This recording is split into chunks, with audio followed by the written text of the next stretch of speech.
Você já parou para pensar em como a sociedade julga o amor? Muitas vezes, não pela força dos sentimentos, mas pela cor da pele, pelo corpo ou pelo dinheiro. A história de hoje vai te emocionar profundamente, porque mostra que quando o amor é verdadeiro, nenhum preconceito consegue destruir. Prepare-se, porque essa é uma daquelas histórias que você não vai esquecer. Meu nome é Clara. Cresci em uma família rica, cercada de conforto e luxo. Mas aprendi cedo que dinheiro não compra respeito, nem amor verdadeiro. Eu era bonita, sim, mas obesa. E por isso a sociedade sempre me tratou como se eu fosse invisível. Desde a escola, passando pela faculdade e chegando à vida adulta, os olhares, comentários e risadas maldosas me acompanhavam como uma sombra. Todos me viam apenas pelo meu corpo, nunca pela minha essência. Enquanto minhas amigas ganhavam atenção, convites e namorados, eu me tornava a amiga engraçada ou a moça de bom coração. Era como se eu estivesse sempre presente, mas ao mesmo tempo sozinha. Uma solidão disfarçada de companhia. Uma lembrança nunca saiu da minha mente. Era aniversário de uma amiga.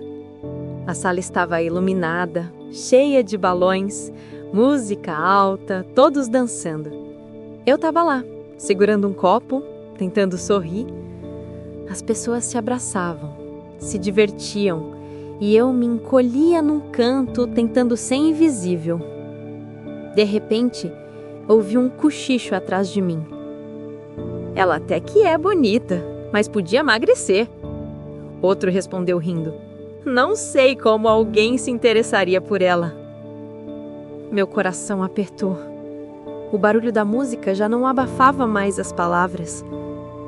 Aquela festa me mostrou que por mais que eu tivesse dinheiro, roupas de marca, carro importado, nada disso me dava o que eu mais queria: ser amada pelo que eu sou. Foi num evento beneficente organizado pela minha família que tudo mudou. No meio de empresários exibindo relógios caros e mulheres comentando viagens luxuosas, havia um homem, simples, de sorriso sincero. Daniel. Ele era professor de música em um projeto social para crianças. Enquanto todos falavam sobre status e negócios, ele falava sobre sonhos, sobre notas musicais, sobre vidas reais. E pela primeira vez, alguém me olhou nos olhos e realmente me enxergou. Ele não me analisava de cima a baixo, não me via como um corpo fora do padrão ou como a herdeira rica. Ele via Clara. E naquele instante, meu coração disparou. Começamos a conversar todos os dias. Daniel me contava sobre as crianças que ensinava, sobre melodias que compunha, sobre a vida simples que ele levava com orgulho. Um dia, me surpreendeu ao tocar uma canção que dizia: "A beleza que poucos enxergam é a mais rara de todas." As lágrimas vieram sem que eu pudesse controlar.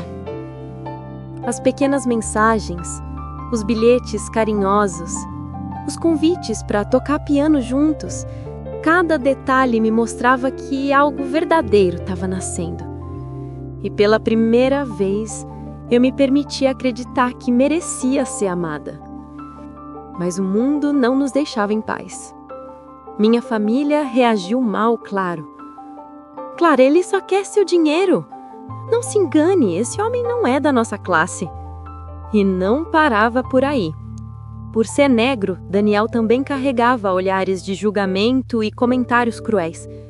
Diziam que ele estava comigo por interesse, que nunca faria parte do nosso mundo. Do lado dele também houve críticas. Ele se vendeu por dinheiro.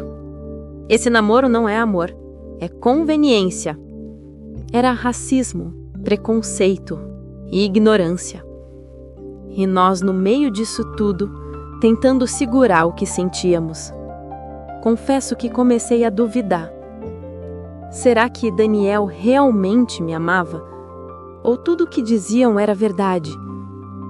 Um dia, chateada, perguntei: Daniel, você tá comigo pelo que eu sou ou pelo que eu tenho? Ele segurou minha mão com firmeza, olhou bem fundo nos meus olhos e disse: Clara, se você não tivesse nada, ainda assim eu ficaria, porque você é tudo que eu preciso. Aquela frase deveria bastar, mas o peso da sociedade me consumia, e entre tantas críticas, tomei a decisão mais dolorosa da minha vida. Me afastei dele. Passei dias, semanas, e cada silêncio me destruía por dentro. Foi nesse tempo distante que eu descobri ainda mais sobre ele. Daniel me contou sobre os olhares que sempre o seguiram por ser negro, sobre portas fechadas, sobre as piadas cruéis que ouviu desde criança. Ele cresceu aprendendo a ser forte, a lutar 2 vezes mais para ser respeitado. E ainda assim, não deixou o rancor dominar o coração. Era isso que o tornava ainda mais especial. A dor dele se encontrava com a minha. As nossas feridas tão diferentes e ao mesmo tempo tão iguais. Foi quando minha mãe adoeceu gravemente.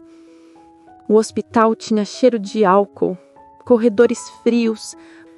Enquanto parentes desapareciam, Daniel apareceu. Ele não perguntou se era bem-vindo. Não trouxe presentes caros, trouxe apenas a sua presença. Ficou ao meu lado nas madrugadas silenciosas, segurou a mão da minha mãe, trouxe café quando eu não tinha forças. Ali, entre a dor e o medo, eu finalmente entendi. O amor dele era real, mais real do que qualquer palavra de julgamento pudesse negar. Assumimos nosso relacionamento publicamente. Foi difícil, os olhares não desapareceram. Mas aos poucos a minha família começou a enxergar Daniel. Meu pai, que tanto criticava, um dia disse em voz baixa: Esse rapaz tem mais caráter do que muita gente que eu conheço. E minha mãe, frágil no hospital, apertou a mão dele e agradeceu. Obrigada por cuidar da minha filha. Não foi uma mudança repentina, mas foi o começo. E eu aprendi que o amor verdadeiro não precisa da aprovação de ninguém. Ele simplesmente existe. Não importa a cor da pele, a aparência ou o dinheiro. O que importa é a essência, a coragem e o sentimento puro. Hoje, Daniel e eu seguimos juntos, provando que a única opinião que realmente importa é a de quem sente e vive o amor. Histórias como a de Clara e Daniel nos lembram que o amor verdadeiro não precisa se justificar. Ele simplesmente existe. Silencioso, forte e capaz de enfrentar qualquer barreira. O preconceito tenta separar, mas o amor constrói pontes. Então, da próxima vez que você olhar para um casal diferente do que a sociedade chama de perfeito, lembre-se, talvez eles sejam mais corajosos do que todos nós, porque escolheram amar apesar do mundo. E essa é a maior vitória de todas. Se inscreva no canal, deixe o seu like e compartilhe com quem precisa ouvir histórias inspiradoras. Aqui no Histórias Inspiração a gente acredita, os maiores gestos ainda são os mais simples. Até a próxima!